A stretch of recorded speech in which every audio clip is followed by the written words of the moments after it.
Hey sippers, welcome to our show. While we're spilling, grab your cocktail and start sipping. Get ready to unwind with your girls. Thank you for joining us for Cocktails and Conversations with your girls. I'm your girl, Miss Shay Marie, and these are my beautiful co-hosts. Hey sippers, it's your girl Primp and Proper. Hey everyone, it's Shataz. Hey sippers, it's your girl, Miss Jones to you. We are here every Monday, Wednesday, and Friday at 8 p.m. Make sure you're following us on Facebook and Instagram at Cocktails and Conversations. And most importantly, don't forget to subscribe. Now get comfy because tonight we're discussing what do you consider as deal breakers in a relationship. We will also be spilling about police brutality happening right in our own community.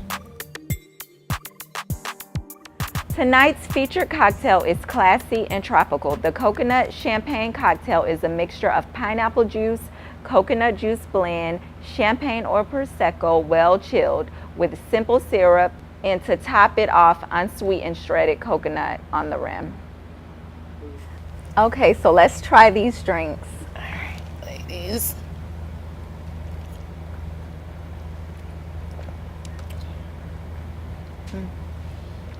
Okay, I really like this. I think the pineapple stands out the most. I would have wished the coconut to stand out the most because I like coconut flavor. But overall, I can drink this, for brunch. Well, I like anything with champagne in it, so this is a go for me. I like pineapple and coconut. Yeah, I'm a pineapple and coconut girl also.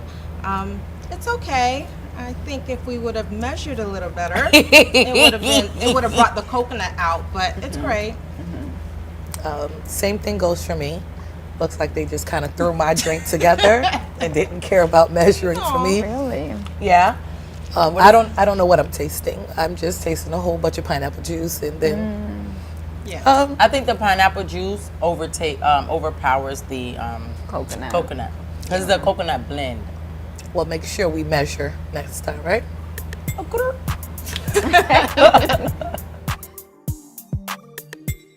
While a red flag serves as a warning, a deal breaker is a level beyond that. At some point, you reach a certain level of maturity where certain situations or outcomes are just not tolerated. Some may argue that deal breakers are just excuses to quit before you even trying. So ladies, what are some of your deal breakers when it comes to being in a relationship? Okay, so for me, some of the deal breakers I have would be if someone is sneaky, if they're disrespectful as far as like cursing me out. I don't have time for, no, we gonna talk to each other like adults, and if you can't, that's a deal breaker. If someone is cheap, I don't like, I just don't. I do not. I'm sorry. Okay. Next, if the person is selfish, for example, there was this one person I dated who, he always wanted to go out, wanted to see me all the time. And I'm telling him, I have a child. No.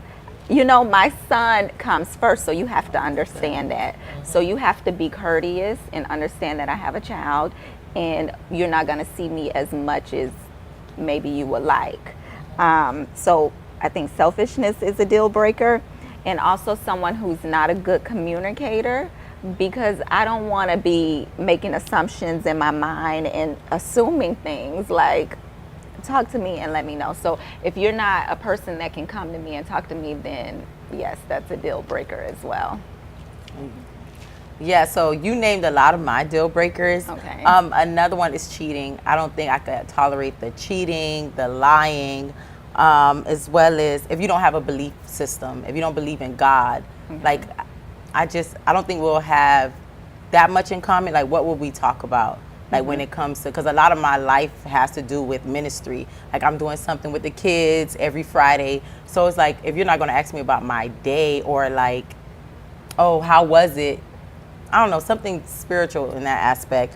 And if you're not a teammate, like, I mean, if you don't motivate me, if you don't support me in the things that I'm doing, if you're not interested in in the things that I'm doing. So yeah, that's a deal breaker. That's a good one. Well, for me, I would say someone who constantly is glued to their phones or on social media. That makes me wonder, like, what are you looking for something? Because one, if you're constantly on your phone or on social media, you can't have anything going on, honestly. Another thing is someone who doesn't have a drive, who's content with life. Like, Oh yeah. I'm constantly on the move. Like, I'm constantly looking for new hustles, how to get money, like doing different things, you know, being real active with my children. So I don't need anyone trying to keep tabs on me because you're not busy enough. I need you to be busy. I need you to partake in things that I like to do. Show interest, you know, get involved, family activities. I'm talking about if we're serious, in a serious relationship. Yeah, show interest, give me attention. I'm not saying that like I'm needy or anything, but if you're not giving me attention, I think that your attention is somewhere else. And honey, I'll let you drag it out until you think you're still in a relationship and I'm drifted all, like, gone. I'm totally gone. So I feel like a man needs to be very careful when dating me because, honey, as soon as I see that your interest is somewhere else, I don't have time to try to figure out, you know, what someone has going on. Show me attention. Let's get to know each other. Build. If this is seriously what you want, show me. You know, some people are in relationships and you're roommates or you're just there. What are we doing? Why aren't we communicating? Why aren't we trying to? You can be in a relationship with someone for years and not know what they like, what's their favorite food. So communication is a big, big part. Like, stay active, keep me on my toes. Keep it spicy, baby. Right. A couple of deal breakers for me is in the beginning, I never really thought of children like that, but I know I always wanted some. And there are people who know automatically that they don't want children. So I can say when I was in the dating world, if someone automatically told me they didn't want children, I knew that that wasn't somebody that I was going to, you know, further the actual relationship with.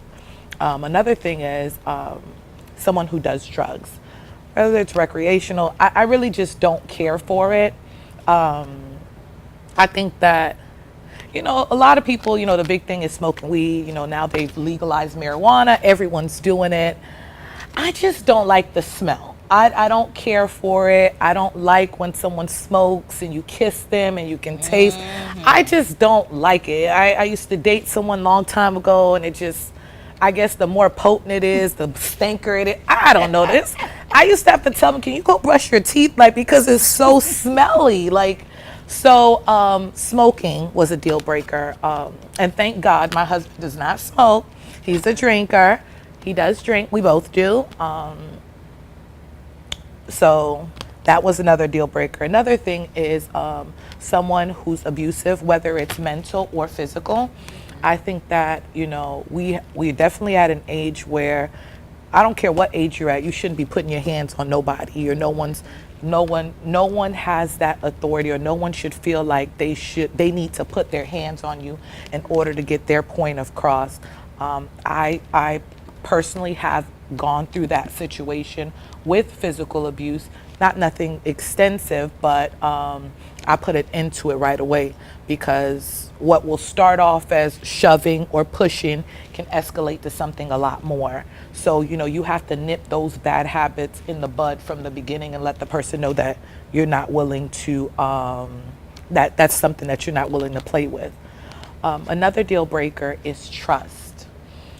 Trust is so hard to rebuild back.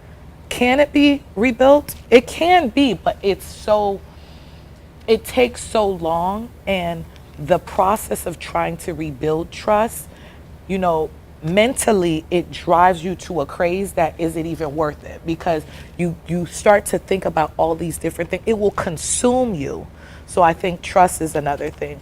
One of my biggest things is building. I know you guys kind of chimed on it a little bit.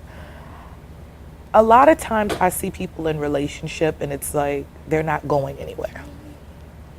You started off with somebody, y'all was in a shack, 20 years later you still in the shack.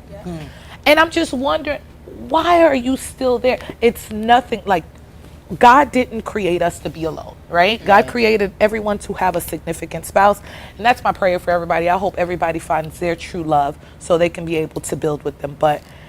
And because you put your head together, it's one thing, because I'm Susie, I think, Shataz, me and you, I think that we have that same similarity. Like, I am always on a go. I'm forever evolving, trying to get to know different business ventures, trying to know the next big thing, because I want to expand my mind. If I have too much time on my hand, it becomes a problem to me. And my husband always says, like, you want to wear yourself out, and to the point like you're so tired. And honestly, that's what drives me, though. I love going home and being so tired that I just take a shower and I pass out. So I think that if you're with someone and they're not being an asset to your life, I'm not saying you guys are going to turn around and be millionaires tomorrow, but it has to be some sort of change. Right. You guys started off at letter A, and you guys still 3 years down the road, you're still at A. No progression, no nothing, no dollar saved, no, it's, what are we doing? Why are we? It's negative. Like, they worse than when they, I see that happen a lot. And honestly, you have to think about it. What is, you know, sometimes people, the thing they want to say is, you know, we've been together for so long, and I understand that. I'm not going to be the person to joke. I definitely understand that. But it's, what are you doing? Right. Excuse me. What are you doing? If we're not here to build each other up, there's no point of us being together. Exactly. What's the point of wasting time with someone? Your time is valuable. Yes.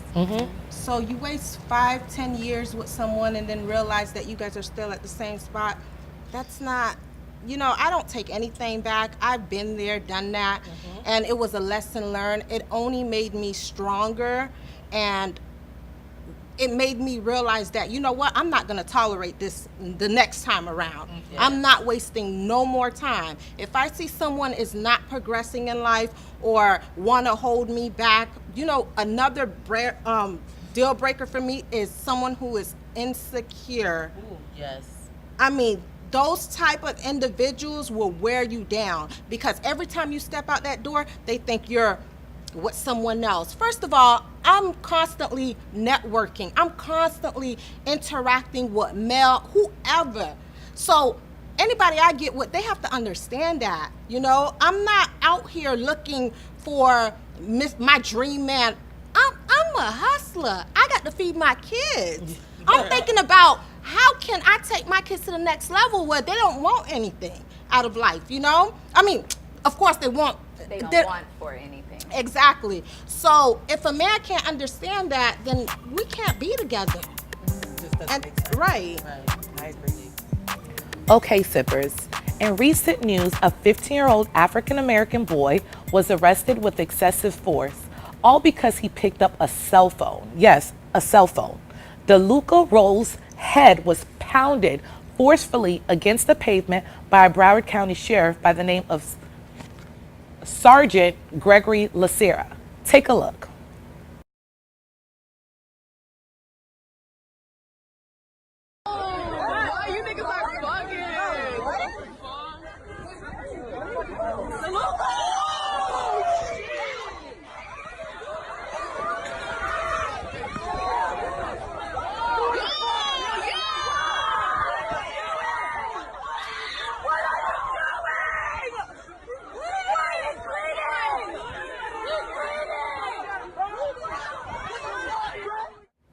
As you all may know, this video has caught the attention of many people, even the likes of LeBron James and rapper T.I. And it seems like police brutality is becoming the norm when it comes to viral content. Ladies, how did you feel when you actually saw this video? Have you ever experienced or been a witness to any police brutality? Well, I seen the video. It was very heartbreaking to see that as a parent who wants to, you know, witness something like that on live on the internet, wherever. Why do you have to fear for your child? And I think it's sad in 2019 that we're still living in racism and this type of behavior with these cops. Is disgusting, for one, and I don't think again, it's sad that we have to live like this. Like, we literally have to tell our boys, school, to have that talk with them when they leave the house, dress a certain way, behave a certain way. Like, why do we have to do that? Other races don't have to do that. You have Asian kids, Spanish, whatever. But our little black boys have to be told, to dress a certain way, to, act a certain way. Why? Why can't they be teenagers? Why can't they go out and have fun? He got slammed because of a phone, that's sad. I'm against violence, but it's getting out of hand. And I think we need to start stepping up and doing something about it. I think if the kids would have jumped the cops, I wouldn't be upset. I honestly would not have been upset, because we all seen the video. What were they doing that was so bad that he needed his head slammed against that concrete? What did he do? Because he grabbed the phone? So it's crazy. My advice is not for TV. My advice. But I got some advice for my child. But I have a 16-year-old nephew that I'm raising, and he's an honor student. He's a great student, and he likes to wear hoodies. I mean, on hot days. And, sometimes you don't want to tell him, oh, don't wear the hoodie, but why can't he wear his hoodie? Other races are walking around. You see other kids wearing their hoodies. Why can't he wear his hoodie? But unfortunately, because of the color of his skin, I have to tell him, make sure your hoodie's off. Make sure he's very respectful. But why do we have to have that conversation? It's just, I don't like it. And at this point, I feel like we need to start stepping up, action, doing something about it. If I find my kids fighting or, retaliating, y'all ask for it. I'm sorry. Yeah, they do. Well, don't treat our boys, our black men, like trash, like animals. We're not animals. We're human beings, and we should be respected and treated as every other race. So, if you don't like my opinion, oh well. We fighting back in my house. Right. And it's funny that you say that, because I don't know what they expect. At some point, it's going to resort to violence. I feel like police need to have a better demeanor when it comes to being in those kind of communities if you're not the same race. Maybe some people who haven't grown up around other races, so they're not used to it, so they just already have this perception as these people are aggressive, these people don't like me, these people say F the police. But I just feel like it shouldn't be fear coming into these situations. This was a 16-year-old kid. Yes. I think 16 or 14-year-old kid. And a big masculine man. Right, who had a bulletproof vest on. And what he said in his report to Sun Sentinel was that once DeLuca picked up the phone, because he was arresting another teenager, and the teenager slid his phone and DeLuca picked it up. And when he picked it up, that's when he began to mace him. When he maced him, he said DeLuca balled up his fist. Excuse me, sir. We've seen the video. Yeah, okay, but at the end of the day, how do you feel threatened as a grown man who's an officer who is trained? Trained. This is a kid. This person could be your child. And that's the problem with it, because you don't see him as your child. You don't see him as nothing. You see him as a nigga. An animal. An animal. You vicious. So it's just like, that made you jump on him. And he said the reason why he started banging his head against the pavement was because he wanted to arrest him, so just to loosen his right arm. But his right arm was not over his head until you started banging it. So there's nothing that you can say to justify your actions. Just to be real. I just wanted to be real about it. And let's fix it. And seeing this video took me to a different place, because I just feel like I'm just tired of sitting idle. I have black brothers. I have brothers, and I just feel like I have this kind of anxiety when they go out for a long time, go out to clubs, and, you know, police are out there, and, you know, they probably drank. It's just like I don't know their interaction, what their reaction is going to be, because I know my brother does have an attitude, so I just never know, and I just would hate for that to hit home, and I don't want to wait for it to hit home to do something. So what I went and did, I signed up for school. I was contemplating that because I was like, I don't want to be in debt, but I just feel like I want to be that voice. Because I was raised in a neighborhood, I was raised in the hood, so I know both sides. I can understand the police side, but it still doesn't justify it. But I can understand where y'all coming from, even though I don't fully agree with it. But I want to be in those rooms. I may not be the most well-spoken person, but my heart is pure, and I'm down for the cause. So I just want to be the person that can sit in that room and talk to those people. And I want to be educated about what I'm talking about. So I signed up for school, y'all. I'm going to school for communications and political science. And yeah, so I don't know. And when you said like about the hoodie thing, that kind of drew tears to my eyes, because the Trayvon Martin situation, I cried for months. Like that, whew. I just, you know, you experience racism, but it's just like, dang, like how I can blatantly kill somebody and not think that it's wrong. And then you see, like I had a Tumblr at the time, and then like if you'll repost a picture of Trayvon Martin, the things that they would say, the white kids started to mock him. They like took pictures of laying dead on the floor with Skittles and a hoodie. And it's just like I don't blame the kids. I blame the parents that are raising these kids, because racism is taught. You're not born a racist, but y'all have to y'all have to teach y'all kids that everybody is the same. Don't look at anyone else different just because of the color of their skin. You have a nose, I have a nose. You have an eye, I have an eye. The only thing that sets us apart is the pigment of our skin and where I probably grew up. But we need to do better as Americans. If this is the land of the free, which I think for my people, it has never been free. Our freedom has been bought with a cost. Like we're still not free to this day. It's like you can only go so far as an African American or African at any point. And you see that we can't even, and I'm sorry, but that woman, what is her name? That's So Raven. When she was like, I'm an American, I kind of understood what she was saying, because it's just like, why do y'all have to label me as African American? That sets me apart. When I was born here, I'm an American. Why do I have to be an African American?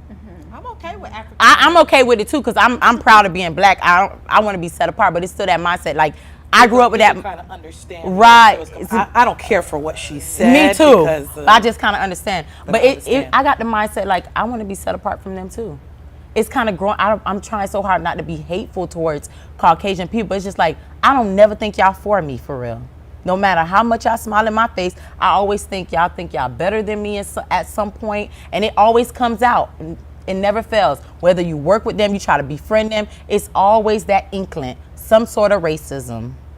Well, sis, go to school, get your degree, and have that same knowledge as them, and you can sit at those tables with them, and your voice can be heard. Thank you. No, that's right.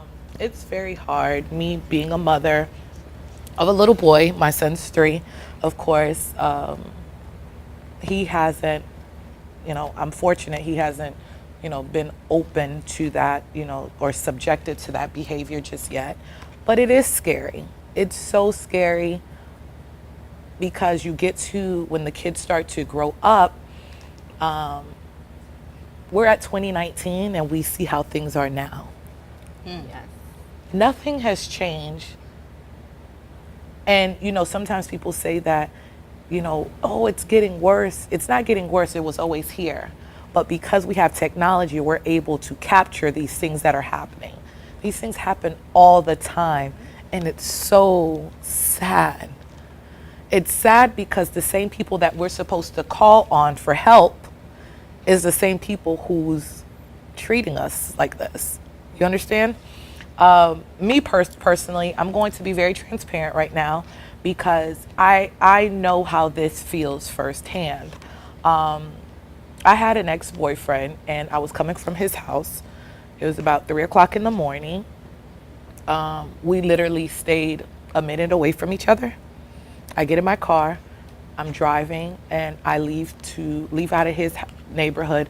He stays on one street, I stay on the complete next street. And I go and I kind of quickly ran. I did run the stop sign / I didn't run it. I kind of hit my brakes and just kind of went. It's 3 o'clock in the morning. I'm just trying to get home. And I get pulled over.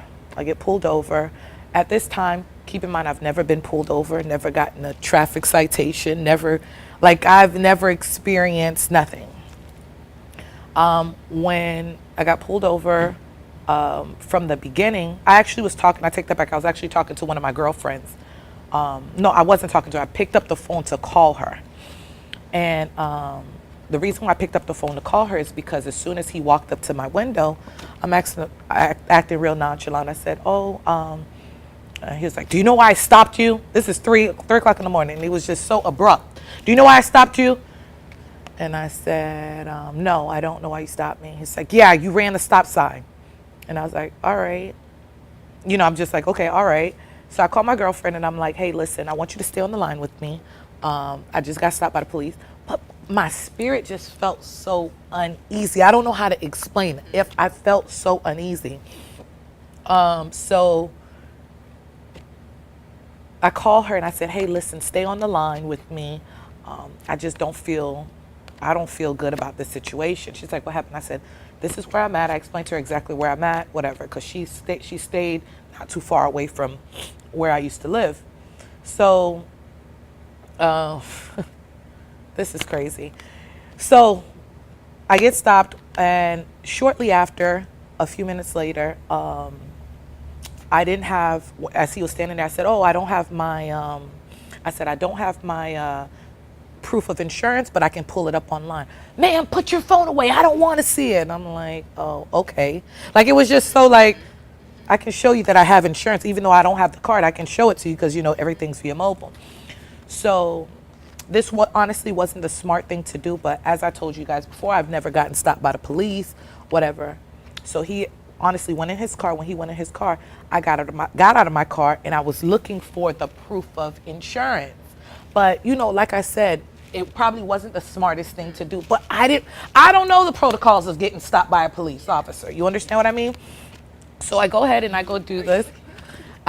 Yeah. So he's like, ma'am, get back in the car. I don't know if you're grabbing a gun or. So I said, okay. I was just trying to find my proof of insurance. And I get back in my car. 2 minutes later, I see another cop pull up. So, at this point, I'm kind of a little nervous. I'm like, why is there 2 cops? It's 3 o'clock in the morning. This guy's a big guy. He's whatever. Long story short, he gets out. He's like, oh, this is the ticket, da-da-da. And I said, okay. And then he says something else. And I was like, well, you don't just have to be rude about it. All right, just give me the ticket so I can go.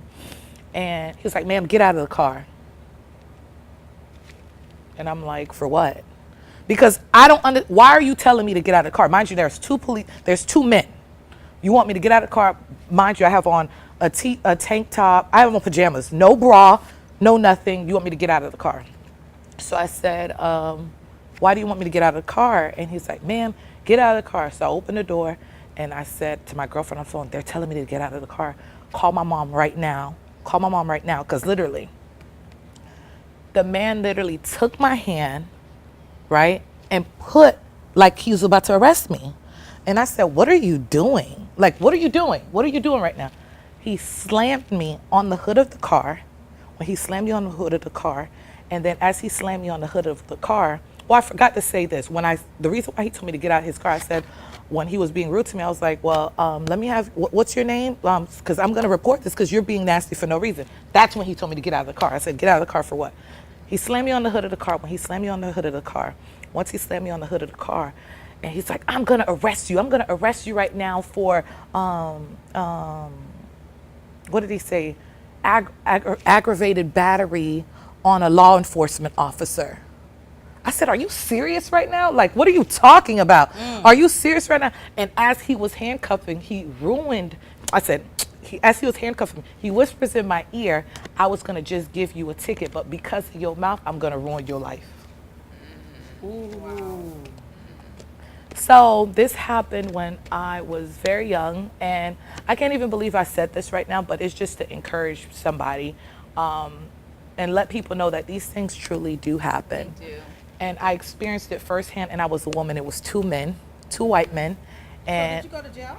I did. So what was the outcome? So the outcome is I had to go to court and do all this. Crazy. I had to go to court and do all this nonsense. And because I was never educated on the processes of this thing, I thought, okay, because I've done heard people get arrested and every stuff like that.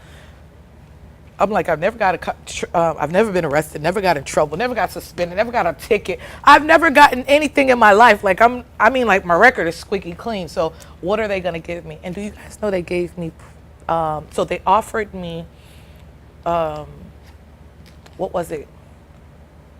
Adjudication withheld. And I think I ended up finding out what that means is you're not guilty, but you're not innocent. It was just kind of no ruling. But because the attorney that was given to, I guess the attorney that was assisting us through this process, he stated to us that, this is the best deal to go through, best deal to do, or if you have if you go to court, there's a possibility you could get 5 years. And my mom's like, no, Haitian parents, no, I got fast side, you can't do this, whatever. So I ended up doing that, but that was one of the worst things that I could have done because I truly didn't do anything. You understand what I mean? And I remember seeing that same officer, I think like 2 years down the line. And this is gonna be embarrassing to say, but I wanna say it because it just, I don't know, the thought of it is bringing tears to my eyes, because for the longest I couldn't really see police officers like that.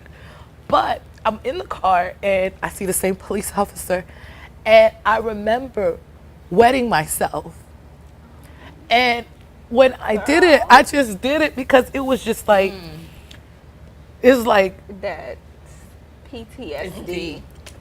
So I remember that happening, and I'm like, I went through a lot when this happened. Like, I was in school and I went through a lot, and thank God everything is situated, nothing's on my record, and like everything is cleared, but I had to go through that. And I can see how people will allow, because I'm a fighter, I just fought it. But he could have ruined my life. Yeah. Like from my jobs, getting work and everything. Until this day, like, I still get emotional about it, but I would love to run into him now to give him or let him know. You understand what I mean? Like, how could you do this? And I think about my son, and I'm so scared because I experienced this as a woman. What could you have done to my son? I'm sorry, ladies, I kind of went on and on. Do you remember his name? No.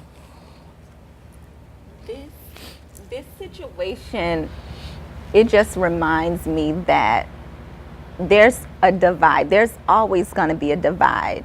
What a white woman can do, a black woman cannot do. And they give us all these rules about, if you get pulled over, you need to get the badge number, you need to get this and that. But to be honest, and people may not like to hear this, you need to be respectful to the officers. When they pull you over, it's your word against that officer's word. And at that moment in time, you're at that officer's mercy. So the best thing to do is be respectful. Like my favorite saying is, you get more bees with honey than vinegar. So that's always my approach, to be respectful to a person.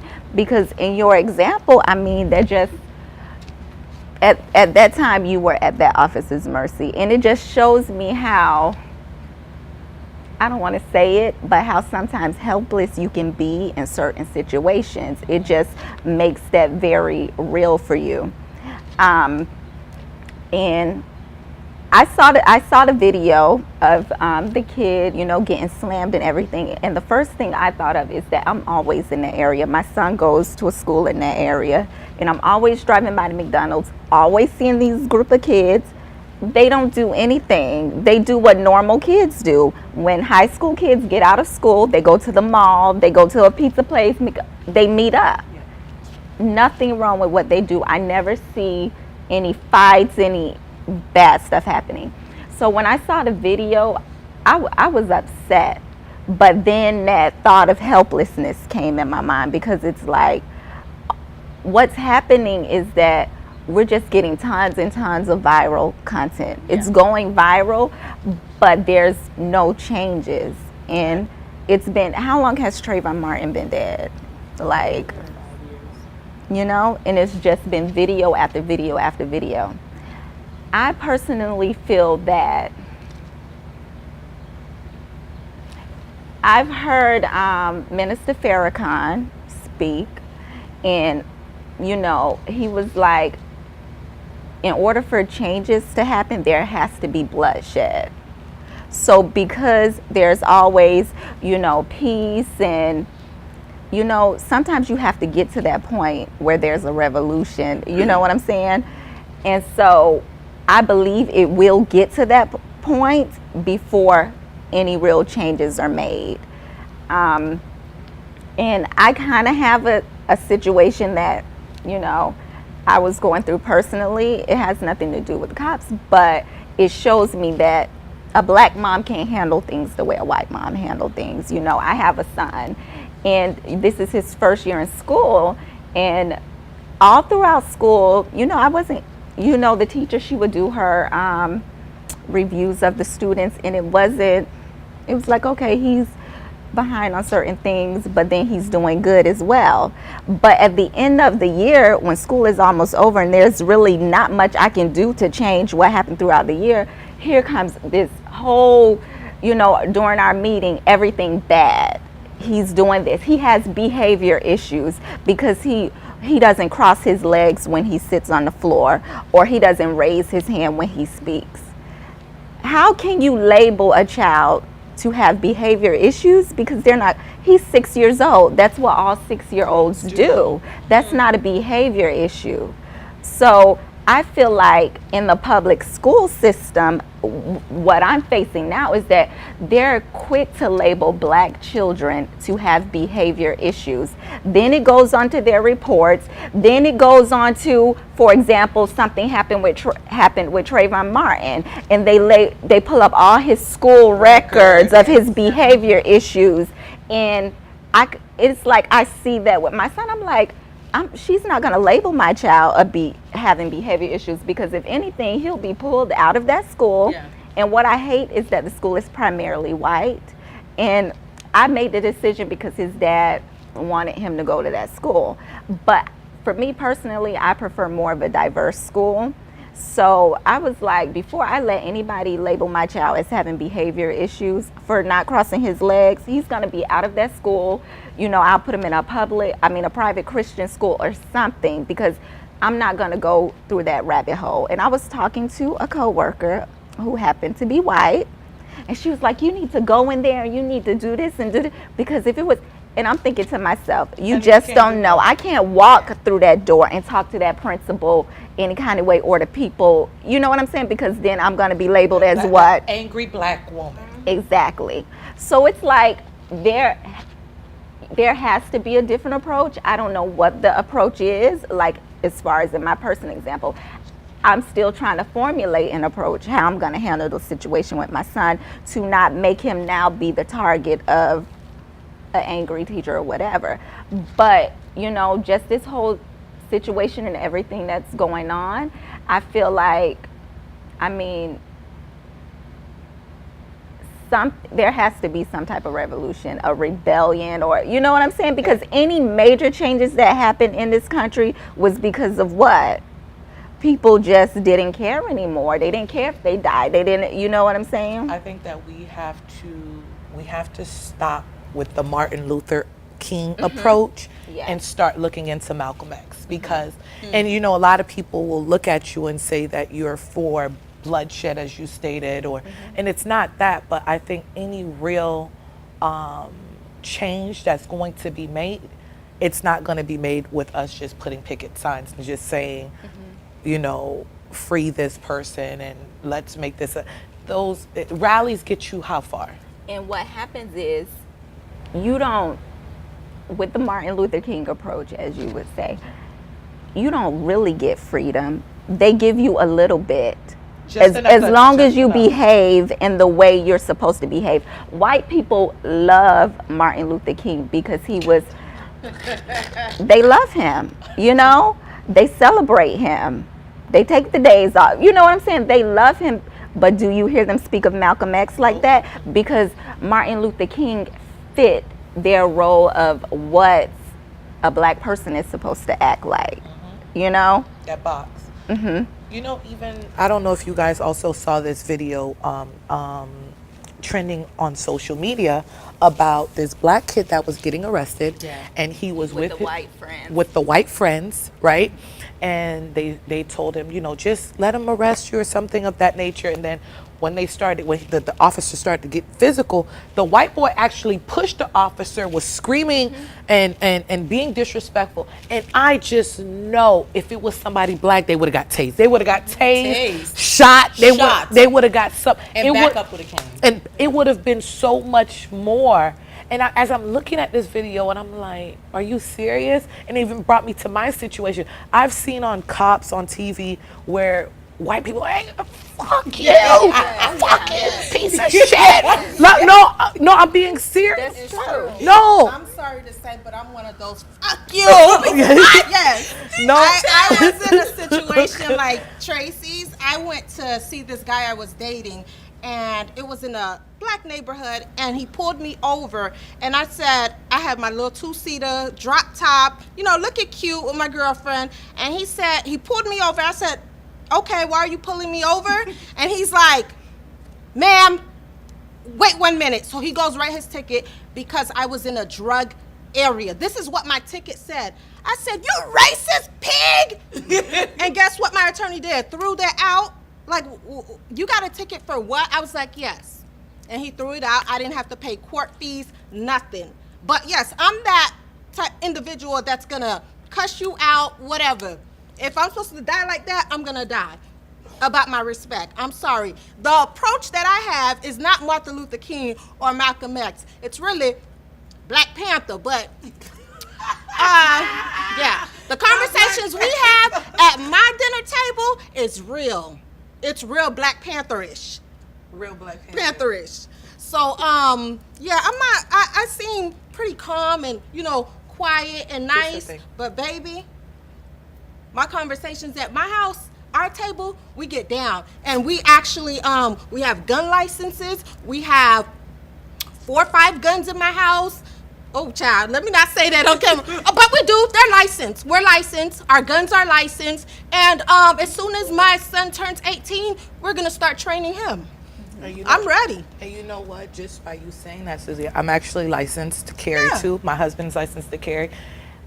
We have weapons at our house too. And it's sad that we have to do all of that. But like, you know what? White people are training their kids at a young age. So we need to start training ourselves and our kids.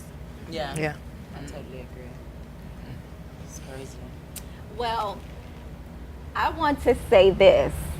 I can also empathize with officers in certain situations as well, because my son's father, he's a retired police sergeant.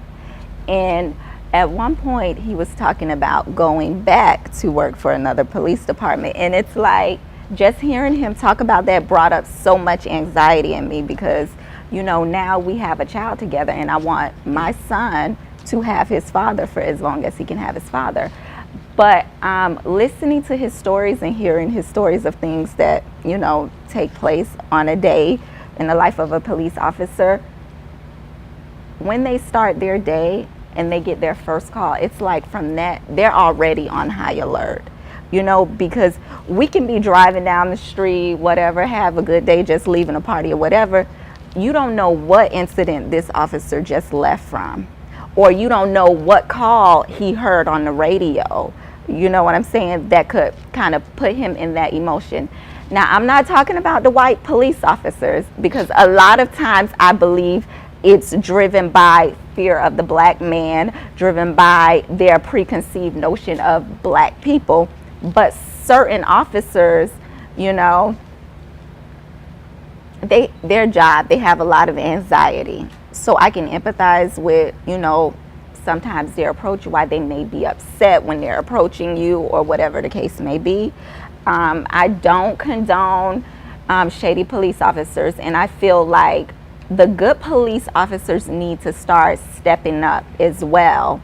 And also, if a good police officer is witnessing a shady police officer doing something, I feel like if that so-called good police officer doesn't intervene, then that good police officer needs to be held accountable as well, and that usually doesn't happen.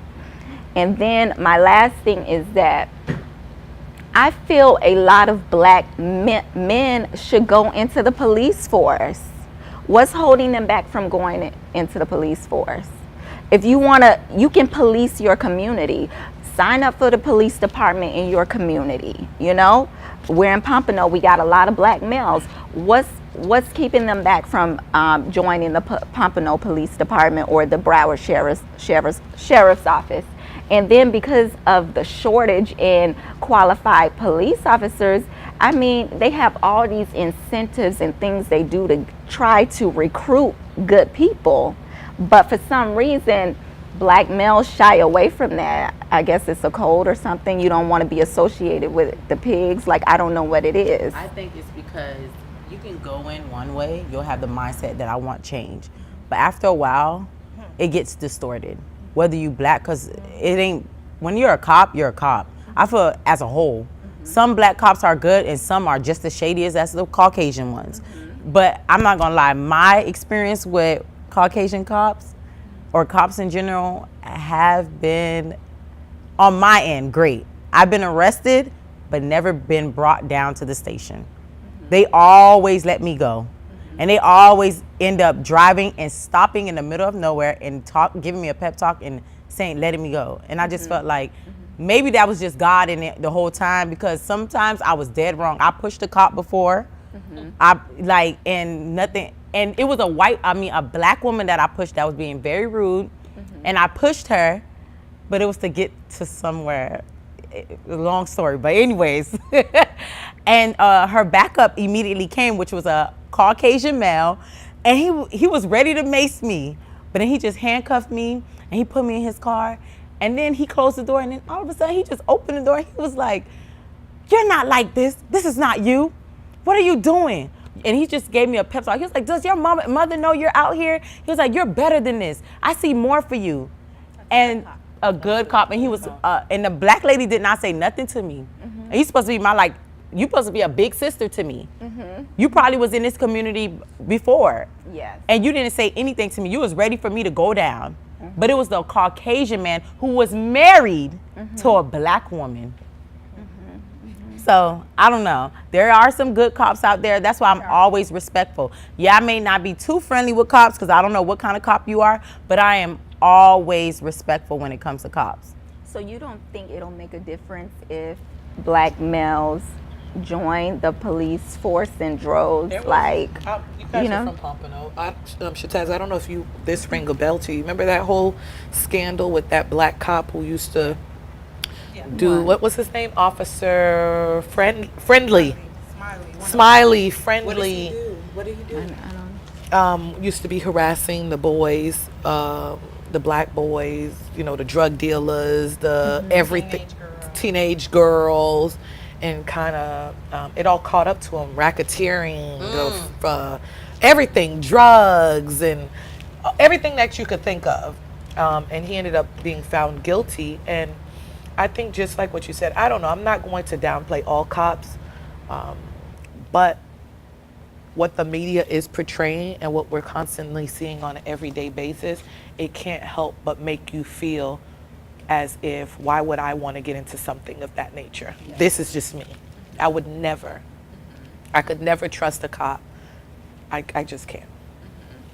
Well, for me, I give out the same energy you give me. So if I approach you or you approach me and it's negative from the jump, you're going to get the same energy back. So I'm not saying that, I'm for violence and I'm violent, but you're going to get the same energy that you give me. So be prepared. Well, we would love to keep the tea spilling, but unfortunately we're running out of time. But you can keep the conversation going by leaving your comments below. and on Facebook and Instagram at Cocktails and Conversations.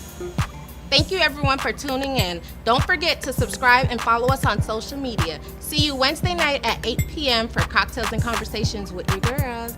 Good night.